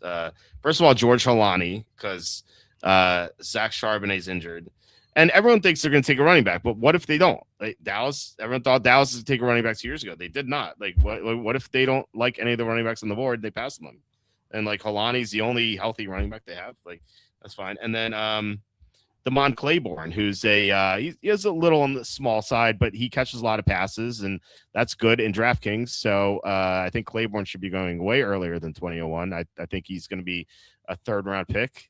I think that's where I have him. Let's see where I mock Claiborne. I have him at number 69. Bottom of the 2nd, or it's 3rd. Yeah, early 3rd. Yeah, to the Texans. So yeah. If he goes to the Texans, it's not great. But by the way, Greg Dulcich is how is he 2002? There's no receivers on that team. He's going to catch 100 passes this year. There's no one to catch passes, and it's not like okay, they'll draft receivers. They need everything. Like they have outside of running back, they have, and I guess quarterback because Malik Willis, but like outside of their backfield, like they need everything, like literally everything. And so they can't just go, oh, we'll take 3 receivers. Like maybe they will, but then they'll have no corners. They'll have no safeties. This team is just awful. I don't know if you've seen their depth chart, but like They just have nothing going Not on. recently. Their starting safeties are Lonnie Johnson, who's a journeyman NFL, and Dante Trader. Their starting cornerbacks are Daryl Baker and Storm Duck. I think. I mean, who's out there still is Justin Simmons. Yeah. Like, and you've got who else is free agent still? We have the list. I have the list on Yeah. my site. So. Like, it's not that there's not options. Is basically my point. Yeah. Although Simmons hasn't really played in 2 years, so which is kind of weird, huh? I know. Yeah, he just it just went into oblivion. Like he was so good and then just disappeared. Was his contract demands just unreal? I would imagine someone would have signed him, if his contract wasn't crazy. Yeah. Or his expectation, I should say. Yeah, that's very strange. Okay, so you need a third tight end, right? Yeah. Are you taking a third tight end? Yeah. Okay, let's see who I think you're going to take. Oh, I think I know who you're going to take. When you're up on the board, I'll guess. I don't know if this Jasper Adams guy is randomly listening, which we've had before. We've had some guy listening. He's like, "Yeah, you sniped my pick," like in the chat. It's so funny. Okay, I think you're going to take Pat Frymouth to pair with Rodgers. Is that true? No.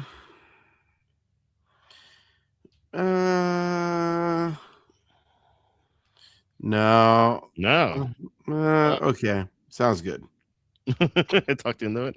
I like it because Jonnu Smith is gone. So the reason Frymouth didn't do all the much last year because there were 3 tight ends there, and now there's 2. So I think he's underrated. Like the fact that he almost went undrafted is kind of crazy to me. Like I'd be happy with him in round 16, like 20th round for Frymouth. It's really good. Okay, so do you want to talk about your team first? You went before me, so yeah. How do you think it did? Started off strong, the running backs, and then I felt like I could afford to stay away. I probably stayed away too long. If I could do the quarterback again, this is every time I grab a quarterback or tight end early, which is not often, I look back and go, that team would have been better if I had waited. Yeah. And so, I like Goff. He's fine, but if I could have gotten Jordan Love in round 10, that might have been a better So anyway, but I was able to get the stack and Laporta, which tight end in the 9th round is almost impossible to recover from. It's such a bad decision, but I did it anyway.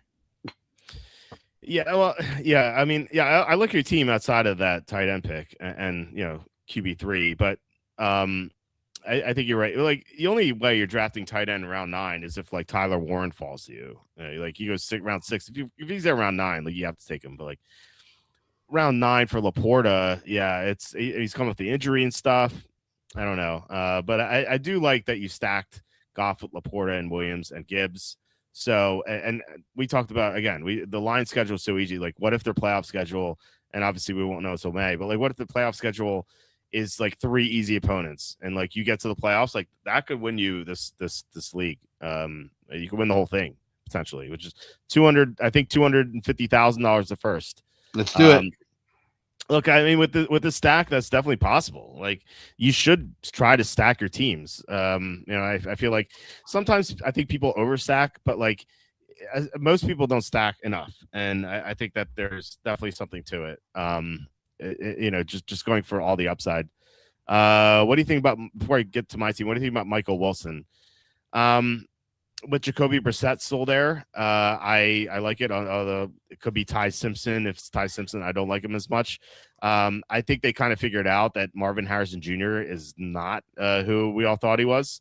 And maybe there's a reason why I didn't run a 40, because he can't separate, apparently. Michael Wilson was so awesome at the end of last season. Very productive. I think that carries over. I've drafted him before, so I'm a fan. What do you think about Wilson? I don't know. I mean, it's round 20, round 20. I mean, oh, sorry. I mean, it's you're taking quarterback Tyler Simpson. He's going to be quarterback taken, you know, rookie running back, like rookie quarterback. I had a glass of wine before we recorded, and it's late. And wait, I thought you were drinking tap water. What happened? Well, I drank tap water while we were recording, but I had wine beforehand. Listen, once upon a time, I was like the Michael Wilson. I was like the president of the Michael Wilson fan club. Once upon a time, right? Yeah. Like I love him. But like, I just feel like he had opportunities to assert himself, and like, he's just like not really done it. And then so like, I just wonder, like, if what we saw last year with Brissett, like, is that really repeatable? And if they have a rookie quarterback, like, I don't know. I feel like Wilson's being overdrafted. I'm a little bit nervous about him in that spot. 7-4, he thinks too early. Yeah, like it's. I don't. Yeah, it could be fine. I don't know. Yeah, it's a little bit more. Yeah, I don't know. I used to love him when he was a rookie. 3 years ago, 4 years ago, whatever it was. He's been in the league a while now. 2021, I think, was his rookie year. Yeah. It just feels like, I don't know, if you were really good, you would have broken out sooner. Like, well, I don't know. I mean, there are late bloomers. I wouldn't put it past them to be a player who could be really good going forward. But the issue is what you brought up earlier is Ty Simpson. Like it like the Cardinals like Ty Simpson, and we don't know if they're going to get him. Maybe the Jets get him instead, but they're not going to play Brissett over Simpson for too long. Like, Brissett could be the week 1 starter, but it's like by mid-October, probably going to be Simpson.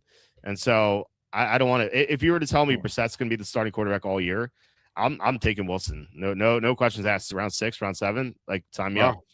But if it's Simpson, no, I don't want anything to do with it. So that's the problem. I don't like Simpson. I think he's going to be a bust. He reminds me of Mitch Trubisky. But that's not good praise. No, it's not. And Trubisky had more mobility. Like, I don't think Simpson's that good. He's like not that accurate. He's 1 year of a starter. And then despite what Orlovsky said, is like, well, what big games for Mendoza? Like, Simpson in big games is awful.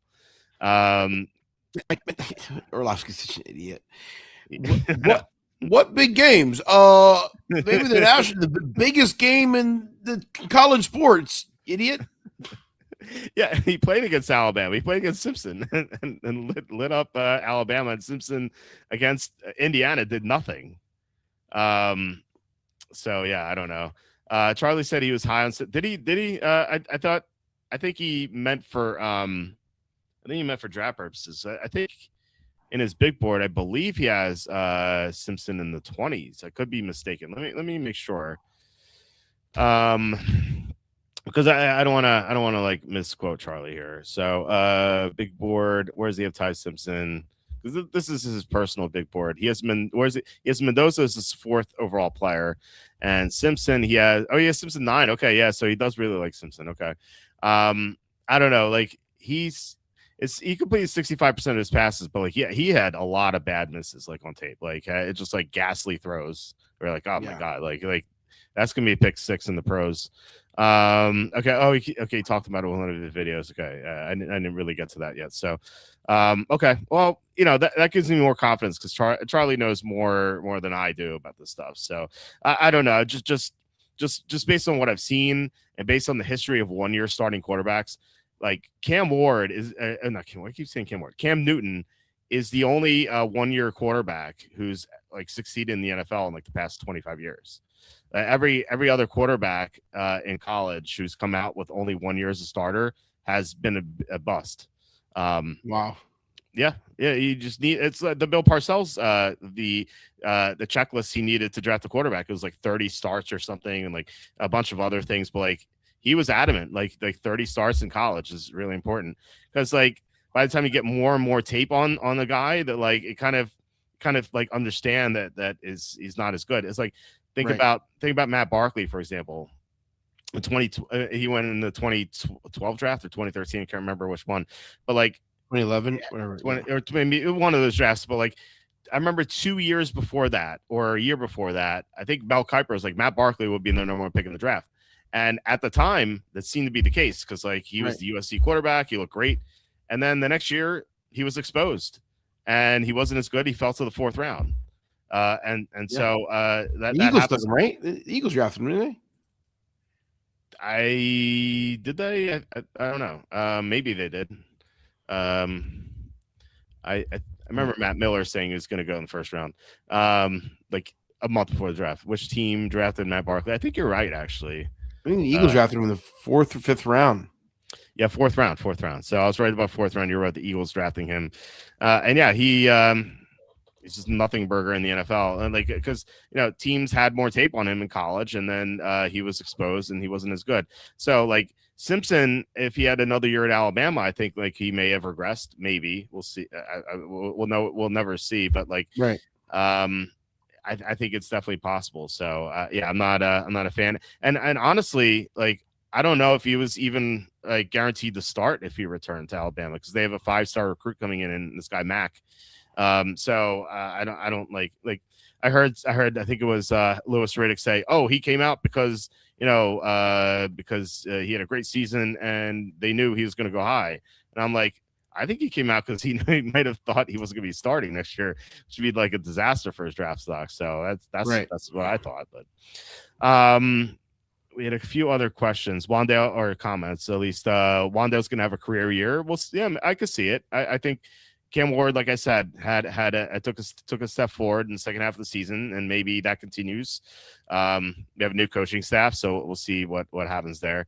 Dan was drafting before the draft. Well, this actually locks at the draft. So like this league is just before the draft, and it's $250,000 to first. So the league after the draft will be $2 million to first, I think. So that'll be a nice prize to get. Kenny, do you think AJ gets traded? Yeah, we talked about that before. Kenny thinks he will be. I think so. Traded. Yeah. If they don't draft Ty Simpson, why wouldn't it be repeatable with Brissett? He clearly doesn't like Harrison. Yeah, that's what I'm saying. Like I think if they don't draft Ty Simpson, Wilson's going to look a lot better to me. But I think that they're going to draft Simpson. From what Charlie's kind of hinted at, I think Arizona likes Simpson. Not a 3, but I think trading up from 34 to mid-20s. I think that's what they're going to do. Why wouldn't it be repeatable? Because I'm not sure he's good. That's why. Like, yeah, just because a player does it once doesn't mean they're going to do it again. Like that's fair. We've seen a lot of players do things once, like Drew Bennett. Like hundreds of NFL players have played in the NFL and have had momentary success. I mean, let's be honest. My greatest quarterback of all time. Mr. Nick Foles, Mr. Nicholas von Zinzendorf Foles. I don't know what his middle name is. Is that really his middle name? What if it was? What if his middle name was literally von Zinzendorf? Anyway, listen, Dr. Nicholas von Zinzendorf Foles, the great Reverend Bishop Foles, whatever. Listen, he's the defender of the realm. He's the leader of the Andals, the First Men. Anyway, the bottom line is this: Nick Foles in Super Bowl 52. This is not exaggeration. Played like as good as any quarterback has ever played in any game in NFL history. That's not a hyperbole. Yeah, like you go back and watch that game, the throws he made were unreal. I mean, I'll never forget the Corey Clement touchdown, the 37-yard to the back. I mean, just unreal. Well, we never saw Nick Foles play that good ever again.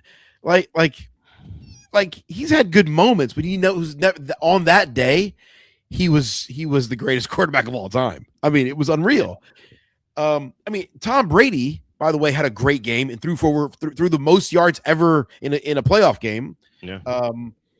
And threw for over 500 yards, and Nick Foles outplayed him in that game. I mean, it's just a remarkable thing to consider.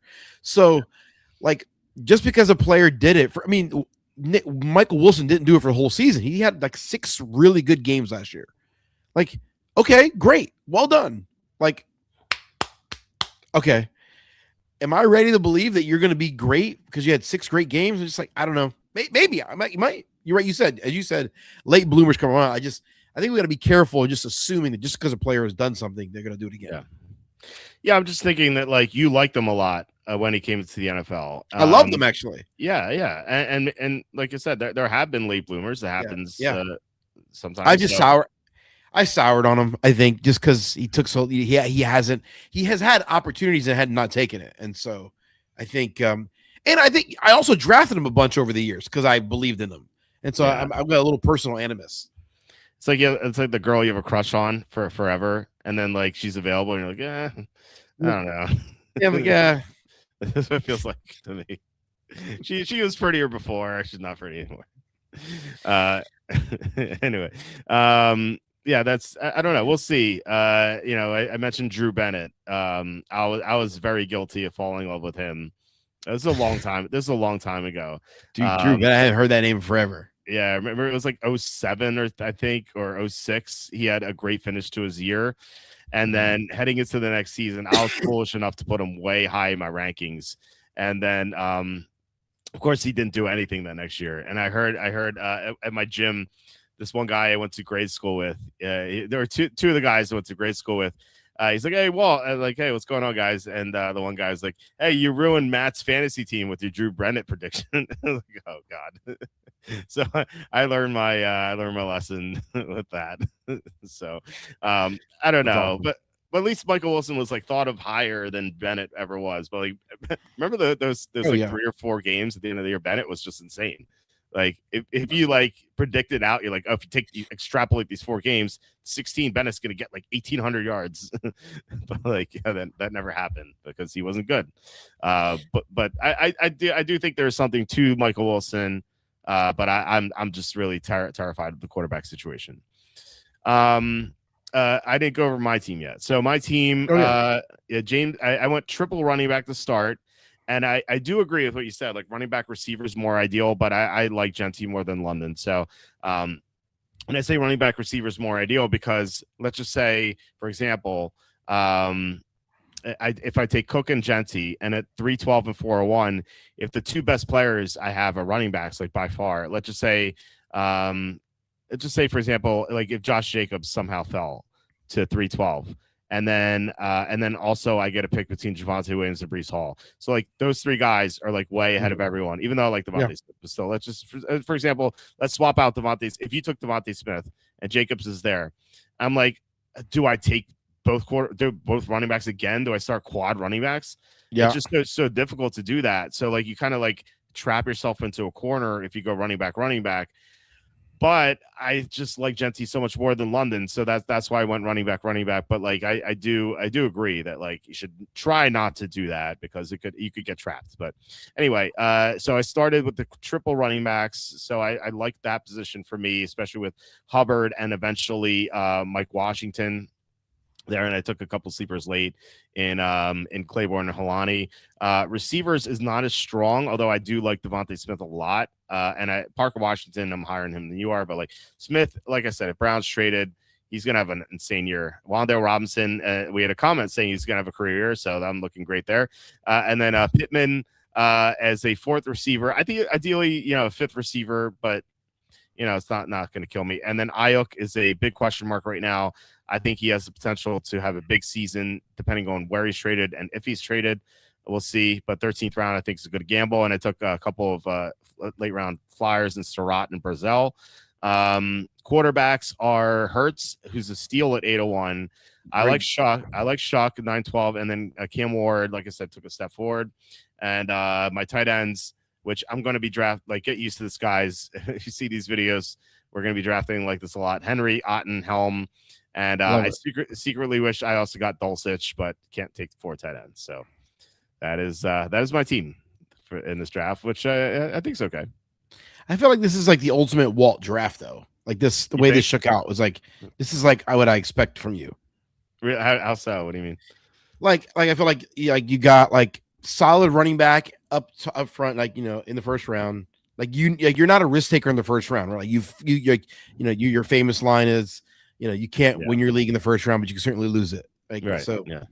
Then round 2, you like ultimate, like in my mind, big risk. Like Although I'm a little surprised you took him there because he feels risky at the 13th, but whatever. You got to risk it for the biscuit, right? And so Brees Hall, you love Devontae Smith, like just really like the smart, like you draft differently than I do in that like you draft you're legitimately trying to piece together what are the scenarios that might unfold and then try to exploit those. So like obviously this one's actually not that hard to exploit. Obviously the AJ Brown potential trade, like that's like the worst kept secret, right? But like that's like you're trying to Parker Washington, like what am I trying to extrapolate from this offense, or what do I project the offense is going to be and trying to project, so and that's just not, I'm just like, I don't know that I'm good at that. I'm just like, I know that player's good. I'm going to draft him. I know that player sucks. I'm not going to take him. Like, I just have a much more simpler, like, dodo brain type way of drafting. And so I think my edge tends to be, I think I'm better than most people at identifying if a player is actually good. And so, but I feel like you're more I feel like you're more projecting / like unfolding the scenarios and like trying to guesstimate which scenario. I mean, when you're gambling and picking games, like you're that's a more of a gambler's way of thinking, right? Like, like you're having to try to piece together. And I don't, I don't, I am, I only gamble when you put a gun on my head and make bet $1. So, so I just feel like the way you draft this guy, these players make sense, right? Like Chuba Hubbard is like high floor player, but like there's also some upside there. Great value with Jalen Hurts. So anyway, I think just in general, like the way this team unfolds, I think it kind of like shows your philosophies, your tendency. I am a gambler. You're right. Like this is, I always try to think of the upside, like what is going to help me win the whole thing. Because the goal of this is not to get in the second round and win $15 at when your entry fee is 10 for a net profit of $5. Right. The goal should be putting yourself in position to win the $250,000. And so I try to think of like all the upside of what could happen. So that is how I draft. It's how I draft in my regular leagues too.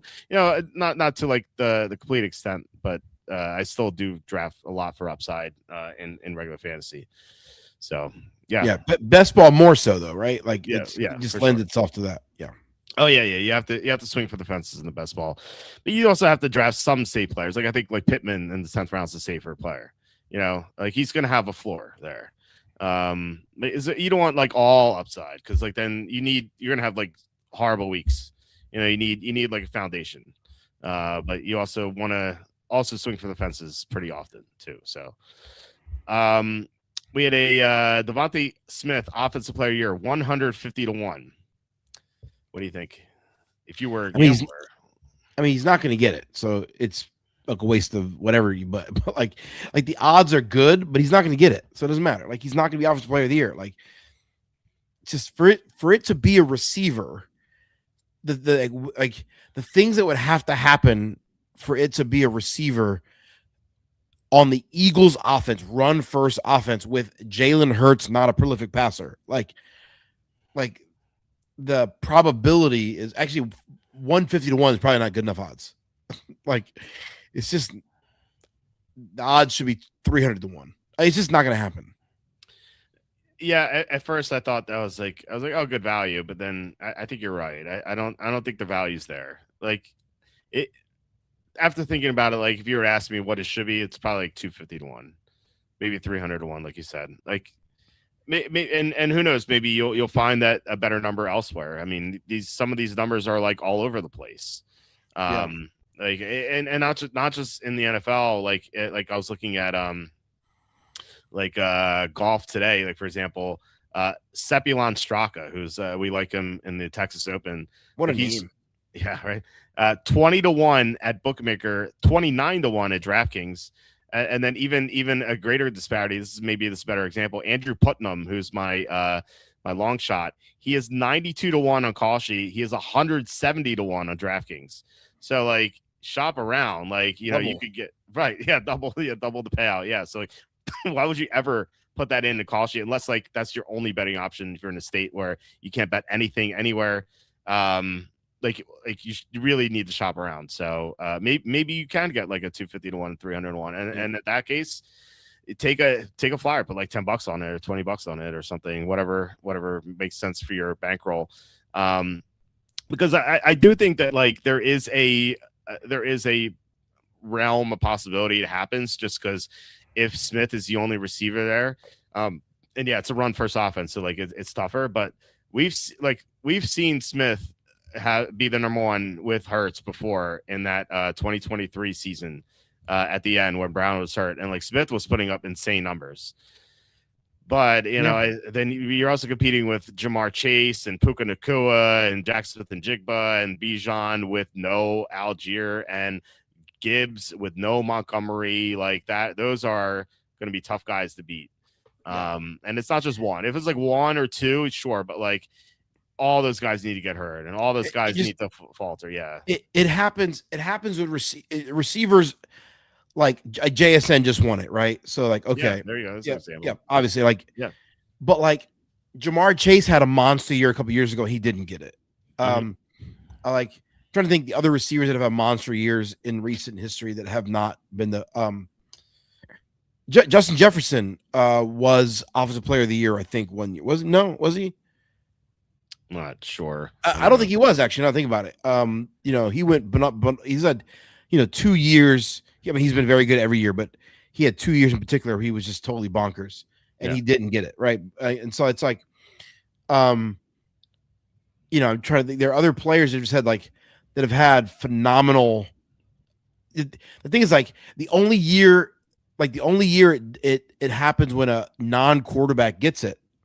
Like it goes to quarterback oftentimes, or it goes to a running back. Like it just receivers just are the third. They're the third in the pecking order. What's the probabilities that Devontae Smith with the Eagles style offense is going to be the guy that outdoes everything? 300 to 1 is probably the odds. It's not going to happen, so I'm not going to bet it. Right? Like, yeah. I think at the very least it's worth a sprinkle. Like I said, $10 here, $20 here. It's okay. I wouldn't go nuts with it though. Like I wouldn't like if one unit for you is $100, I wouldn't put 1 unit on it. And maybe, like I said, 0.2 units, 0.1 unit. Depends. But yeah, Spank be silly. Nice name. He has a good point. At this time last year, if you were to ask us, would you have JSN as your offensive player of the year? And keep in mind, he's going around where Devontae Smith went in this draft. We both would have said no. So you never know. And like Smith is going to be in a position where he's going to produce a lot if Brown's traded. But yeah, like I said, try to get 200 to 1, 250 to 1, maybe even 300 to 1. Shop around. If you get something in the 250 to 1 range, I would put a little bit on it. But I will say this. I do think JSN's a better player than Devontae Smith. I love Devontae Smith. I think JSN's a better player. Yeah. So I don't think it's total apples to apples there. I also the Seattle offense is a fat pass for it. Even though they ran a lot, it is by design still a pass first offense. Like, because that's the NFL in 2026. There's only like 3 or 4 teams that are not like that. And so even teams that end up running more than they pass are still pass first. Like they're still designing their offense around the passing game. The Eagles are designing their offense around the running game. It's just very different. And listen, say what you want about Sam Darnold. I don't think he's great, but there are some things he does in the passing game a little bit better than Jalen Hurts. At least he did that. So and like everything went right. Yeah. So yeah, could it happen? Yeah, it could. I'd love to know what were the odds for JSN last year. Oh, I could probably pull those up. There's somewhere, why you do that? There's somewhere over here. I don't know where they are. I'm not going to dig for them, but the list of players, offensive players of the year, the list of the last few years. So there's actually a few more receivers than I thought. So JSN, Saquon, of course, because he was bananas that year. McCaffrey, who had a great year before that, and then 2022 was Justin Jefferson. I mentioned that, but in 2021, Justin Jefferson also had a banana year, and 2020 had a banana year, and he wasn't. So he had 3 years in a row where he was awesome with similar stats, and only 1 year he was offensive player of the year. So yeah, because in 2021, even though Jefferson was awesome, Cooper Kupp got it. He was even better. In 2020, Justin Jefferson was awesome, but Derrick Henry got it in 2020. So, and then it was Michael Thomas, and then before that, Patrick Mahomes, Todd Gurley, Matt Ryan, Cam Newton, DeMarco Murray, Peyton Manning, Adrian Peterson, Drew Brees, Tom Brady, Chris. So like, it actually like in the last couple years, there's been 1, 2, 3, 4 of 7 years, 4 of 7 years. It's been a receiver. But before that, there had not been a receiver since 1993. Like, No. That's wild to consider. Yeah. 1993, Jerry Rice won it in 1993. And then before that, Jerry Rice won it in 1987. This award has been given out since 1972. Receiver has won it. Jerry Rice won it twice. And then 4 of the last 7 years have been receiver. So since 1972, how many years is that? That's 25, 26, whatever, 54 years, whatever that is. The math on that is. Receiver has only gotten it 6 times. That's crazy to think. Yeah. Right. 1, 2, 3, 4. Yeah. But 4 of the last 7 years have been a receiver after only 2 of the first 40, 2 of the first 47 were receivers, and now 4 of the last 7. Is that a trend? Like maybe that'll continue. Maybe that's an argument in favor of a guy like Devontae Smith getting it, actually, or is that just anomalies? I feel like it's anomaly. Yeah, that's probably it.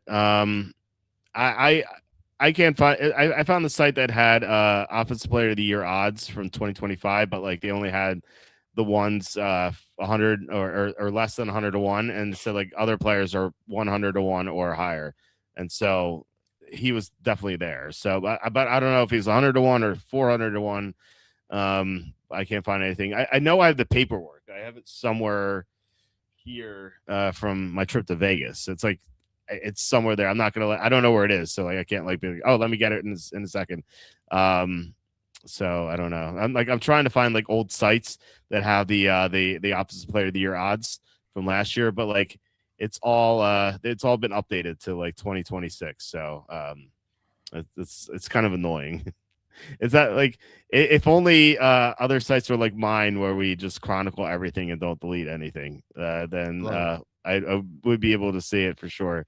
But I didn't have the odds saved on the site. I no reason to post the site. Post the odds on my site. So I'll if there's interest, I'll look for it later. Because like I said, like if you go to, I don't know if you guys never been to sportsbooks before, they usually have printouts of like all the odds, and you just take them.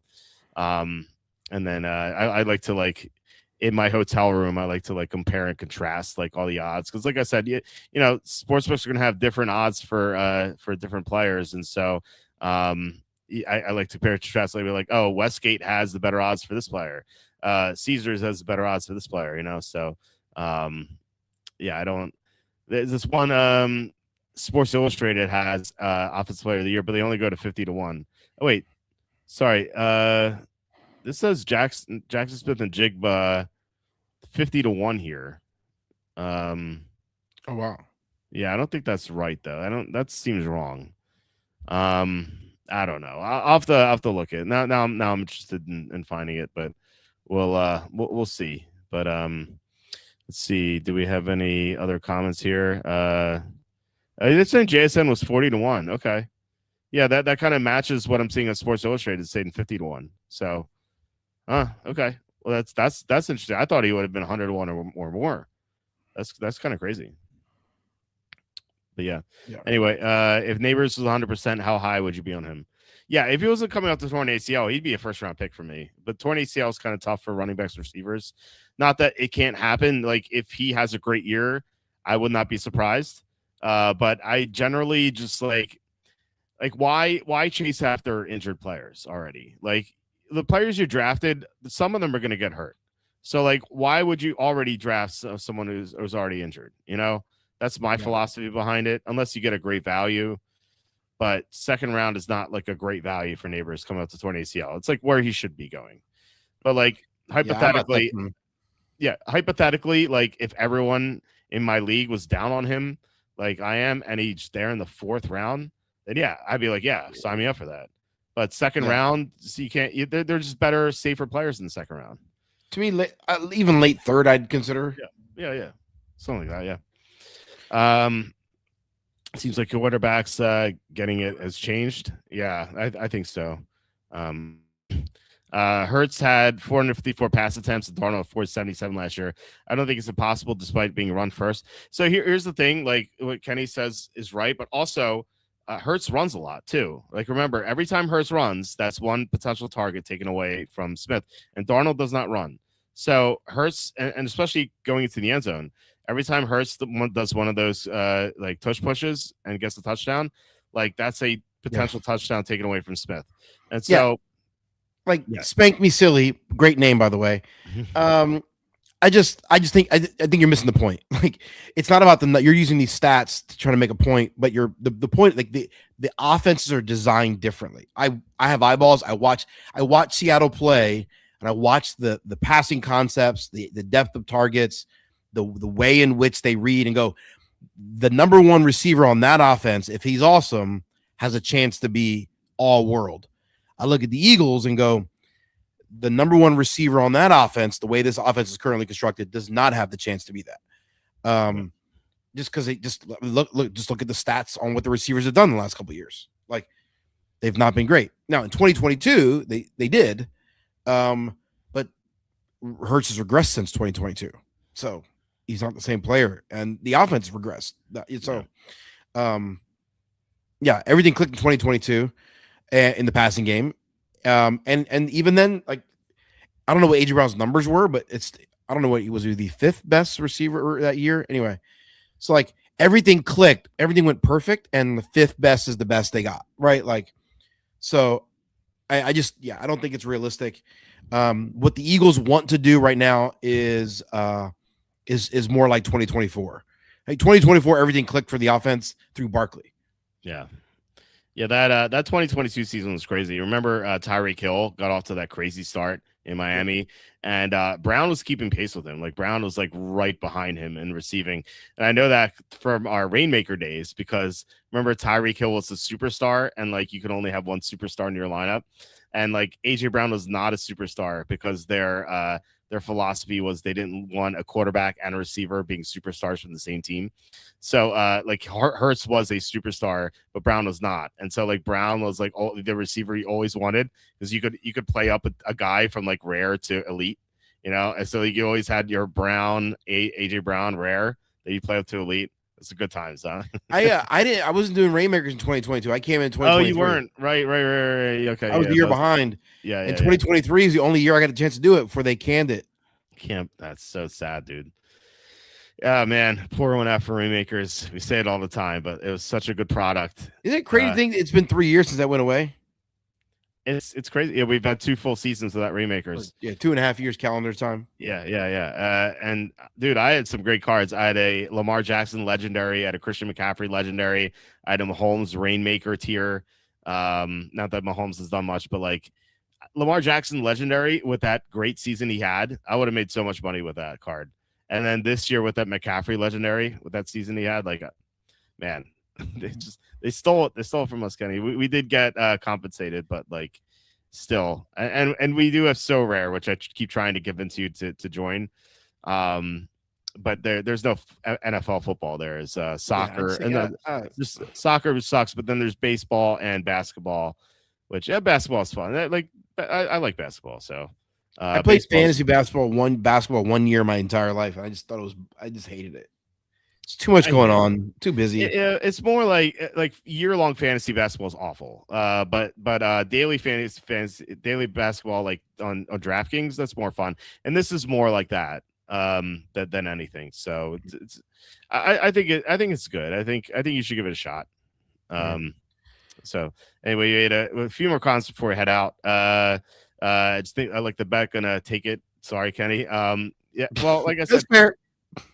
I don't think it's a terrible bet. I think, like I said, 1 unit, like 0.1 unit, 0.2 units. I like don't go crazy with it, but I think like it's worth a shot. That's what I'm saying. It's not By the way, impossible. I hope I'm wrong, because if Devontae Smith turns out to be the player of the year, that means the Eagles had a really good year. That's true. Yeah. So I'll take it. I hope I'm absolutely wrong, that there's absolutely a chance. Yeah. So you're saying there's a chance. Yeah, I like I said, I think it's not the best bet, but it's okay. It's okay. ACL personally does not scare me. It's 2026. People come back stronger every year. Well, it's true. Look, in 2012, Adrian Peterson came back from the 20 ACL and ran for 2,000 yards. So like it could definitely happen, which again, it's like that's insane that he did that. Absolutely. It's one of the craziest one of the craziest feats in sports. Yeah, it's insane. The Saquon Barkley though, what was the year he tore his ACL? I think it was 2020, and then he came back 2021, and he was not good. He really struggled. Yeah, it was awful. And then 2022 was when he had the strong year, and that's the year the Giants went to the second round, lost to the Eagles. But still, he had a great year in 2022. So even then, and I know this is 4 years ago, and stuff changes all the time, but we just had evidence of that. And Brandon Ayuk is more recent. Brandon Ayuk tore his ACL. He didn't even play last year. So like, I don't know. And it was early enough. It was week 4 he tore the ACL, so it's not like December, or November like Mahomes. So he has a better chance of doing better. I'm just saying that like it's a risk, and so the track record is not good.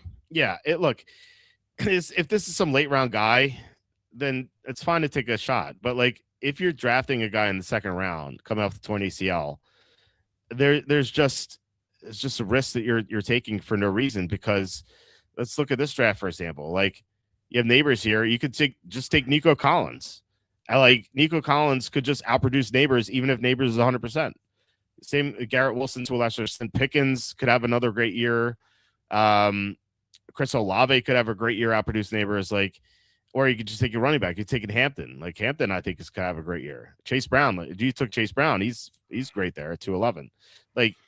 You don't need to be forced into Neighbors. You could just take a safer guy, and if everyone, like I said, if everyone in your league hates Neighbors, he's going to be available later, or some guy's going to take him a little too early and suffer the consequences if there are any. So, also, he plays for the Giants, and that was going to impact your soul. So you got to watch out for your soul, guys. I forgot about that. You're totally right. Yeah, that's definitely another strike against them. Also, by the way, ACL, that once upon a time in 1997, I can't remember what year it was, Jerry Rice tore his ACL in week 1 and played in the playoffs of that same season. I had him on my fantasy team that year. Because Jerry Rice is a freaking boss. Yeah, he was my first pick in fantasy, and that didn't. My team didn't work out too well that year. So, what's crazier? Jerry Rice played in a playoff game in the same year in which he tore his ACL, or Adrian Peterson still a crazier feat, right? 2,000 yards is insane. He tore his ACL in December, and then the very next year came back and ran for 2,000 yards. But he did have the offseason to work out. Jerry Rice coming back in the same season is unbelievable. That's crazy. Yeah. In 1990, I think it's 97. Right, 98. Before, I mean, that is an unbelievable thing to consider, that he was able to pull that off. Yeah, it's wild. Didn't Cam Akers come back off the torn Achilles the same year? But he wasn't good though. He really struggled. I don't remember. But it was I think it was 20. I want to say 2019 maybe. Or I'm not quite sure. But he did tear his Achilles and came back, but. He wasn't the same. For the Jets, do you think Glenn gets canned midseason and Hall or Wilson traded midseason? I could definitely see Mina Kimes. Aaron Glenn get canned midseason, and then Hall and Wilson. I can see one of them being traded. Yeah, look, it's the Jets. You can't count anything out. They did shop Hall. Yeah. So. Yeah. I think Hall's the more likely one. Yeah. Rice also had 1,000 yards of 40. Yeah, with the Raiders in 02. Yeah, that's crazy. That offense is so good. They had Tim Brown, Jerry Rice, Rich Gannon won MVP that year. Charlie Garner, who could forget him, and then Zach Crockett, King of the Wild Frontier. The team was so old. So funny. I know. They fell apart the next year. It's so bad. But then for that 1 year, they were great. But yeah, I don't know. It's a shame what happened to them in the Super Bowl because their center disappeared before the night before the game. Like he just vanished. And this is I wonder if like social media, like how that would have reacted. But like, imagine like your starting center just disappears. Like you're like what? And Rich Gannon was like the ultimate like OCD guy. Like he was a complete mess in that game. Like imagine they being like an OCD quarterback and you're just like your center's gone. You know, it's crazy. I think Kenny, you're frozen. I think is Kenny there? Hello, hello. I think Kenny's gone. I don't know what happened to him, or maybe I'm gone.